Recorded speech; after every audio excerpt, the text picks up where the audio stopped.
Hey everyone, welcome to Tales and Text. I'm your host Nisha, and this is another episode of Books and Tarot. In today's episode, I'm going to be reviewing The Midnight Library, written by Matt Haig and narrated by Carey Mulligan on Audible.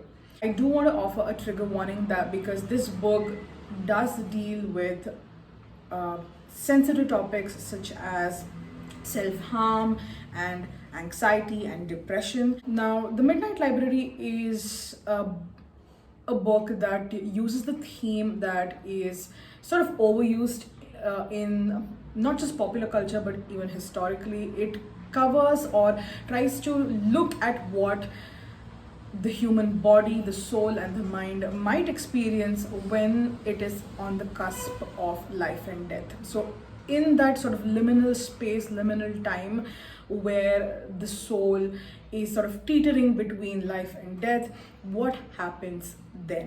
What does the world look like? What does the soul experience? What does the body experience? So that's the backdrop against which The Midnight Library is crafted.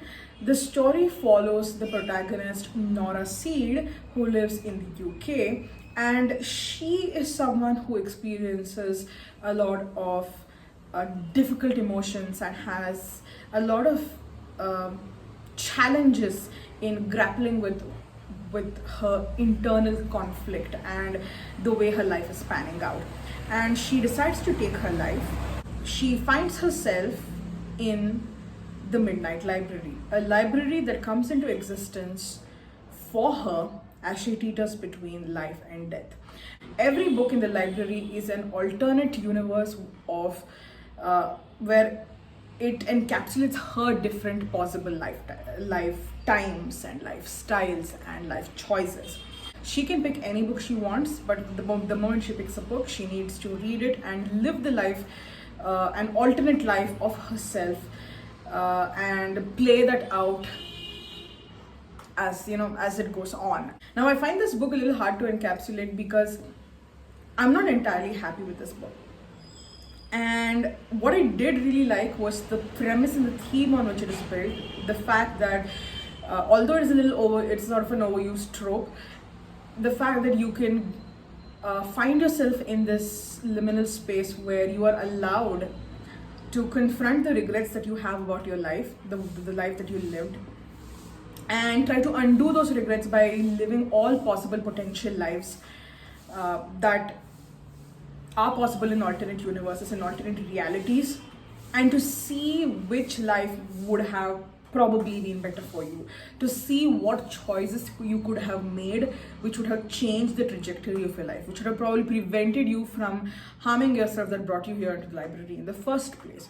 In saying that, Matt Haig did not really work on the implementation that well. Now, one of the first things that I noticed was that Matt Haig wanted to position the character of Nora as someone who is suffering from an undiagnosed condition of depression and anxiety. And I appreciate that. As someone who doesn't know what it feels like to live with depression and anxiety herself, so I'm not going to talk about how authentic this portrayal was. I'm going to refrain from doing that. But there are many points in this book where the character of Nora herself is found saying, or rather found expressing her confusion and her doubt whether what she's feeling right now is because of these underlying symptoms of depression and anxiety, or her personality as someone who's just dissatisfied with everything in life, and where her personality and her tendency to view life as completely negative even when bad things don't happen to her. So that is where one of my major problems with this book start. There are many points in this book where Matt Haig makes Nora admit to the fact that she just is someone who is very hard to please.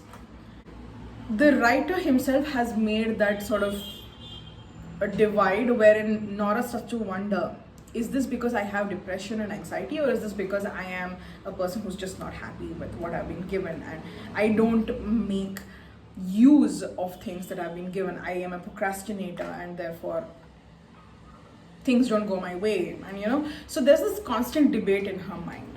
I don't know what it feels like to live authentically through lived experience, at least, what depression and anxiety feel like. But this sort of halfway character development of, I'm not sure whether to make her someone who is experiencing mental illness or to make her someone who just uses mental illness as an excuse to, or as a cover for her own choices of not putting her best foot forward. I hope that makes sense. And because of that, you don't really sympathize with her.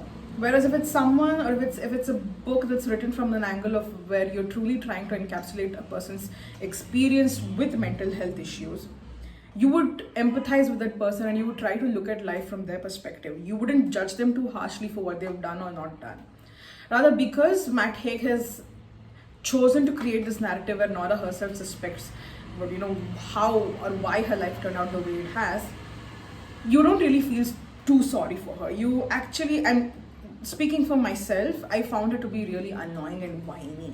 Now, I don't say this about books that normally deal with mental health issues, and I'm only making this statement specifically in regard to this particular book and this particular character, and this opinion is in no way related to or no way a portrayal of what I think about mental health issues or people who experience mental health concerns.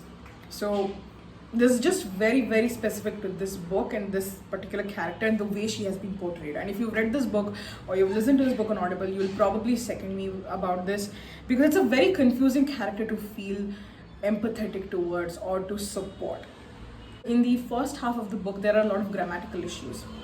I'm a content creator and an editor myself, so therefore, as a content writer and an editor myself in my offline mundane life, and so I tend to pick up these cues a lot faster than some other readers might. So therefore, I found the first half of the book riddled with a couple of grammatical issues in terms of switching of voices from active to passive, from past to present, from the participles were all mixed up. So it was a little annoying in the beginning to listen from where Nora starts speaking and suddenly it becomes sort of like a third person perspective. It starts out with the first person narrative, then it becomes a third person narrative. So it's a little jarring when that keeps happening over and over again. And of course, this was fixed in the latter half of the book when most of the content was in the third person. But initially, it seemed like Matt Haig did not really know how to write the book in terms of the tonality. Is that a word? Tonality? Or just the tone? I want to stick with tone. One other thing that I found a little annoying was that the ending was just a little too pretty and tied up with all bows and ribbons and red butterflies and rainbows and cakes and streamers. Everything in the end, what happens in the end, seems like oh so perfect, especially given that Matt Haig wanted to position Nora as someone who's unsure of why her life is the way it is and she doesn't know what to do to fix it. And she's not sure, and for a very large chunk of the book, almost like until 90% of the book, she is not sure what makes her happy. And just the last 10%, it seems like everything falls into place and everything is amazing. And Nora is suddenly the most amazing decision maker. She is a go-getter who kind of goes out and makes things happen for her. There is a complete 180-degree switch in her personality in the last 10% of the book, which I found very unbelievable. So overall, it's an okay book. I would give it probably a 2.5 out of 5, purely because a large chunk of that rating is only because of the theme of having a midnight library in the first place. And like I said, although it's a used trope already, I do think such books make for quite entertaining reads. But beyond that, I just, it's not a good read. I have chosen two cards to represent this book. One is the Ten of Wands reversed and the other is the Five of Wands. So as you can see, I've chosen both wands. And for those of you who are unfamiliar with the tarot, the wand suit represents thinking, the creativity aspect. That's just one of the correspondence of the wands, but that's basically what it refers to: thinking, creativity, the idea, the flint, the match that starts the whole fire, right? Now, the tens usually represent completion, where things are nearing completion and you're about to see some sort of a full formed idea come into place. But when I read this book, I felt like Matt Haig started out with a good idea, but then the author just did not know how to finish the book, how to implement the idea that they had, how to flesh it out. There is very limited character development, and the limited character development that is there makes you feel that Nora is just an annoying, whining, whinging person, which is what I think is like really, really bad, especially if you're trying to create a book which you want to talk about mental health issues and where you want people to feel for someone who's experiencing mental health concerns. So it just felt like, like as you can see over here, there is a lot of brambles and trees in this, just a little bit of light in the end. If you just push forward, you might go through to the other side. But I feel like it just didn't happen. That's why, 10 of Wands reversed. The 5 of Wands reversed is because I felt like there were a lot of disparate ideas that just did not have any connect with each other, that were just thrown into the book because the author had the excuse that, these are all multiple realities, multiple universes, anything can happen. So reality be damned, practicality be damned, I don't care. I'm just gonna throw a bunch of ideas which make absolutely no sense. They don't have any connect with each other, so I'm just gonna make it work. Well, it doesn't work, that's the problem. So 10 of Wands reversed and 5 of Wands. All this book did for me was just remind me how annoying Nora was, and I was just waiting for the book to end. So it was not a really good advocate for mental health experiences living with mental health issues. Now, before I end this review, I do want to mention a particular game that I found online, which does a very, very powerfully make you experience what a person living with depression might feel like every day. It's called Depression Quest. I will put the link down below. That game is free to play and you can donate if you want, but they have kept it free to play because they want players to empathize and to understand with the stance and the experiences which people with depression live with every day, the perspectives that they come from, what they go through every day. So it's a choose your own adventure story kind of a game. That's the theme. So wherein you can choose between different options, and every choice you make will determine whether you are getting the help you need to manage your depressive symptoms, or you slide further into depression to a point where it becomes too late to help you or save you, and ultimately it leads to very tragic endings. I think everyone should play this game to understand and to help their loved ones who might be having depression. So I will link Depression Quest down below as well, so you can go check it out. And yeah, my recommendation for the Midnight Library, you can skip it. If you don't want to listen to it or you want to read it, that's fine, go ahead. It's not the worst book that must be burned. So, but yeah, I mean, you're going to be wasting your own time. So like I wasted mine. I wasted quite a few days on this. So yep, that's it. I think this is one of my first few reviews where I've actually consistently bashed on a book, I guess.